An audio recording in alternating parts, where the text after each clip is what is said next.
take a drive.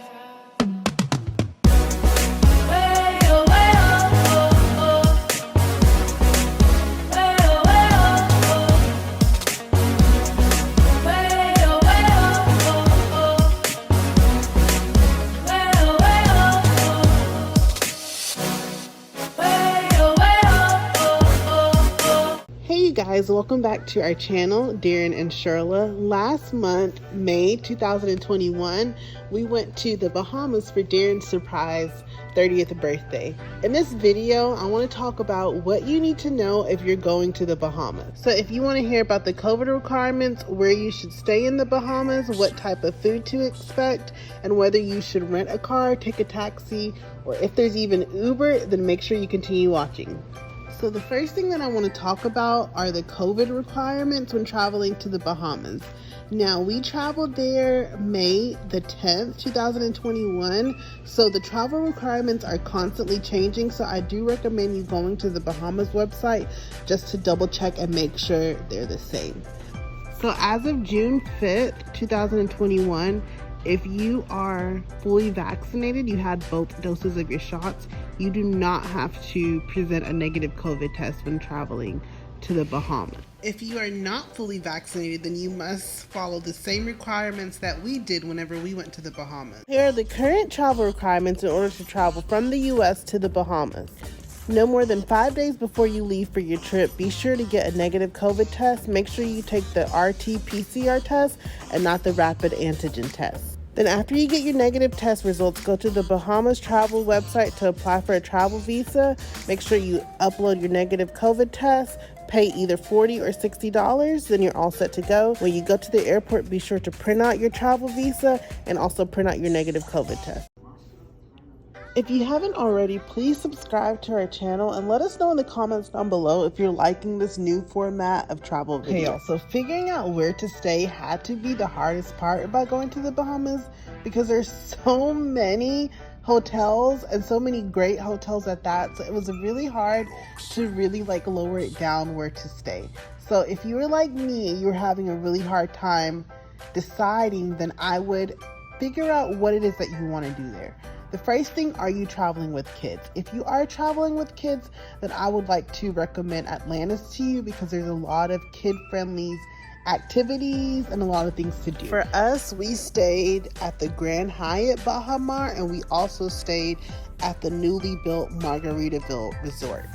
So the Grand Hyatt Baha, the hotel structure and even interior is amazing. It's, I believe, the second largest Grand Hyatt in the world. It has a huge casino, many restaurants. I believe it has about 6 or 7 pools, a lot of activities.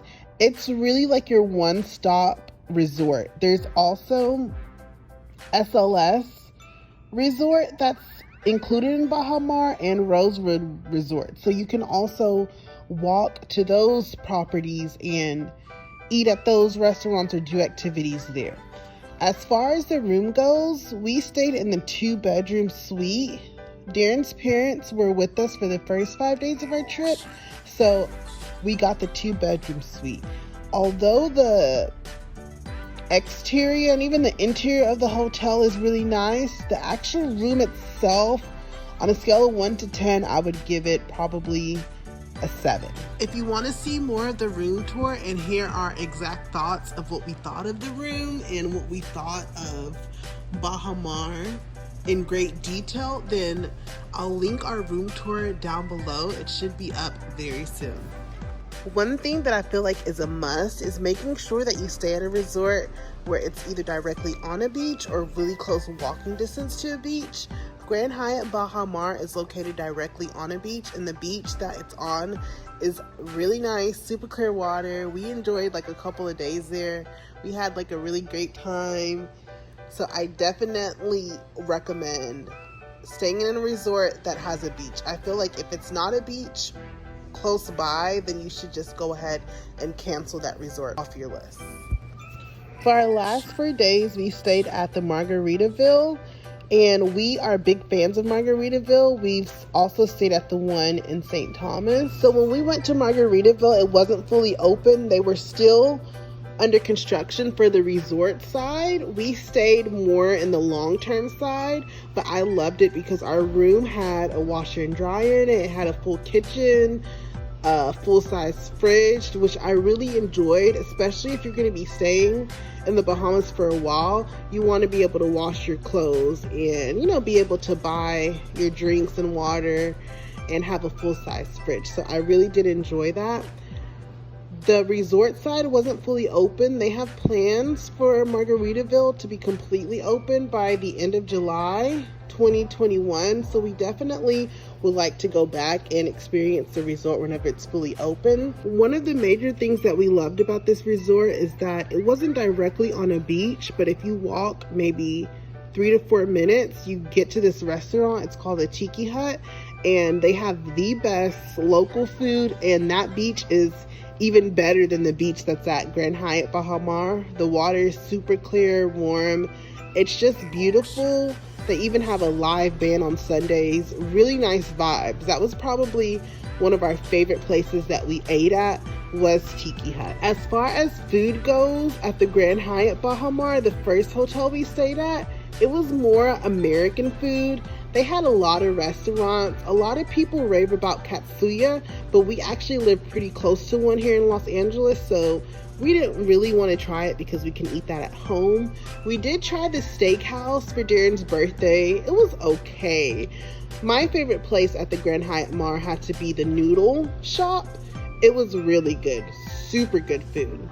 At Margaritaville, I told you that we really enjoyed Tiki Hut, but at Margaritaville, they do have a steakhouse. We ate there one night. Again, it was just okay. I feel like on the trip, the food that we enjoyed the most had to be whenever we ate at local spots, like the Tiki Hut.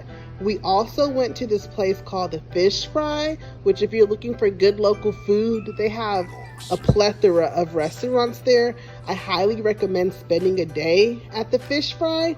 When you go to the Fish Fry, make sure that you bring your bathing suit because the beach right next to it was amazing. Probably one of the best beaches that we were at during our stay in the Bahamas. So definitely add going to the Fish Fry and spending a full day down there on your to-do list. And that brings us into our next topic, which is transportation.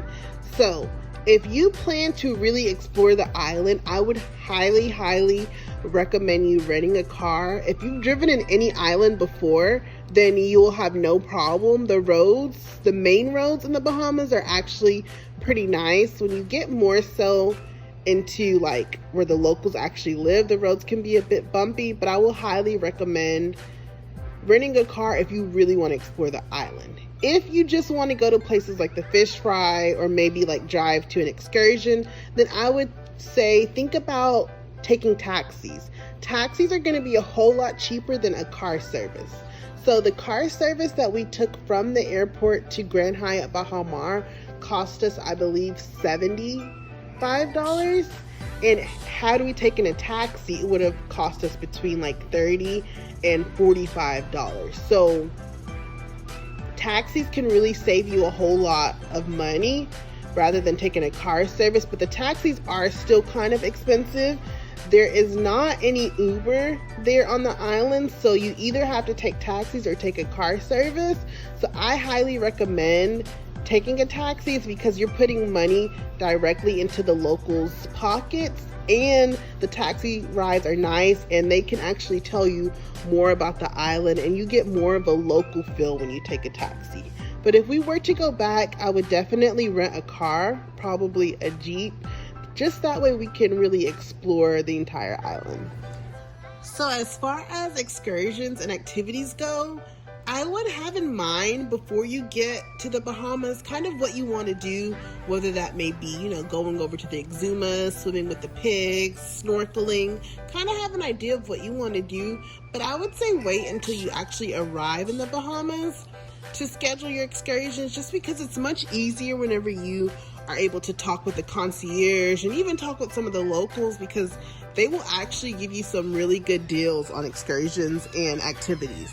Overall, we really enjoyed our trip to the Bahamas, and if you're thinking about going, we highly recommend it. If you want to see more in-depth videos of the Grand Hyatt Baha Mar and Margaritaville. I'll go ahead and link them down below. Also, if you would like to see more in-depth videos of all the activities that we did and the food that we ate, be sure to subscribe to our channels. We have a lot of videos coming over this trip, and we plan to take about 3 more trips this year, so make sure that you subscribe so you can keep up with us. Thank you so much for watching. Please don't forget to subscribe, and like I always say, remember to always do more of what makes you happy. Bye.